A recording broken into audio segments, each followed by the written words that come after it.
Facebook CEO Mark Zuckerberg has announced a privacy-focused vision for social networking.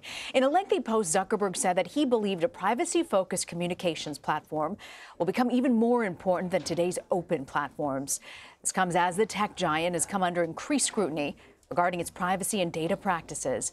Irina Ivanova from CBS News Money Watch joins us now to discuss. What specifics will Facebook take with this? Thanks, Rena. So there's two main things they're talking about doing.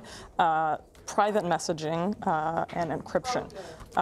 So Zuckerberg said in his post that one-on-one messaging, like you have in Messenger and Instagram direct message and in WhatsApp, is going to become even more important. So they're now going to allow you to do that through end-to-end encryption. So in theory, nobody will be able to see what is in those messages except the people in those messages.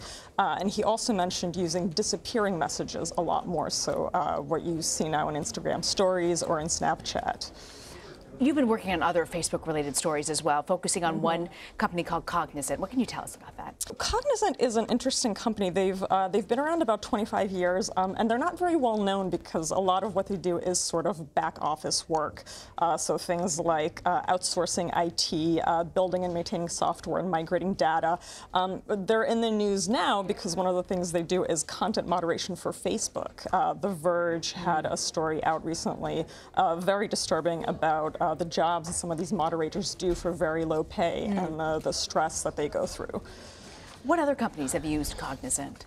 So obviously, content moderation is huge. It's a big issue for all the big social networks. And so Cognizant has recently also contracted with Google Maps. It's had workers do things like verifying Google Maps listings. And I should note also, Cognizant is not the only company doing this for Facebook or for these other companies. There's also companies like Accenture, which you may have heard of, and then less-known companies like Genpact, which is based in India. They do Facebook content moderation, and Pro Unlimited, which is actually, it was being sued by one of the people doing this work. Okay. Irina, thank you very much for joining us to explain all this. Thank you so much.